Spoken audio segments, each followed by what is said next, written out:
The focus of this video is on reviewing the identification and certification form, especially as it relates to submitting a progress or final claim. To complete this form, first indicate the payment number. The system auto-populates the contact name, email address, phone number, and fax number based on information that is in our internal ACOA system. This represents the contact information of the authorized signing authority for this project. If the contact name and/or information is different than the individual with the signing authority for the organization, change the information here. If you do so, the system will highlight the modified fields, and this will alert your ACOA representative when the package is received at ACOA. This information will then be manually updated in our system. If you selected a final claim package, click Yes and complete the final payment certification form. Do you have an HST GST number?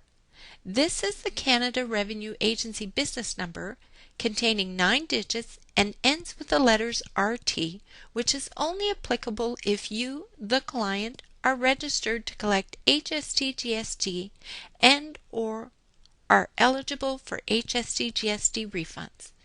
If you answer yes, the system prompts you to provide your refundable HST GST rate applicable to the cost claimed.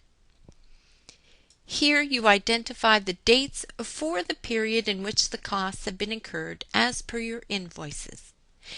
In order to put the period covered, you can either type in the date based on the format displayed, or you can click on the calendar button and select a date. As noted in your contribution agreement, the agency will not contribute to any costs incurred prior to the receive date of your application. The agency will also not accept any costs incurred after the project completion date. Proceed to certify the following questions which pertain to your claim. You will need to consult your contribution agreement to complete some of these questions. In addressing adjustments to costs previously claimed in question H, this does not include adjustments made by ACOA in previous claims. If you certify no to any of the questions A to H, provide details in the space below. If you answer yes to question I, you must submit the declaration of overdue amounts owed to the Crown form. Also, if you answer yes to question J, you must complete the non-cash cost certification form. Both forms are located in the list of forms within your claim package view. You then proceed to the costs claimed and paid by the recipient section. For question number 1, in the first column, enter the total amount claimed to the agency. If this is your first claim, enter 0 in this field. If this is not your first claim, this amount is determined by adding the sum of the amount reported in the total amount claimed field located at the bottom of the invoice amount column in the detailed cost claim form of all previous claims.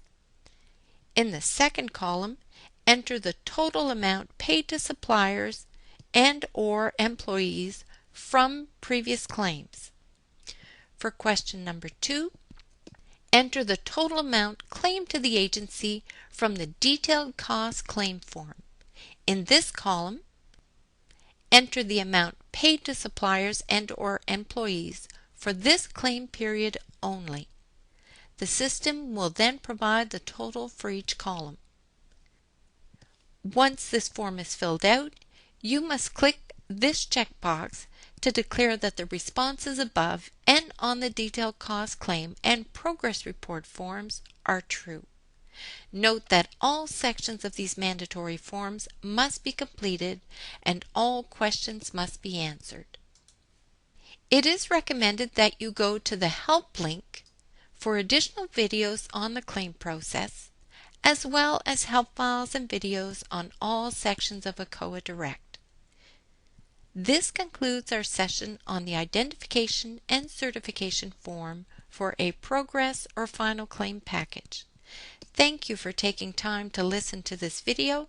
We trust it has been useful in addressing any questions you may have.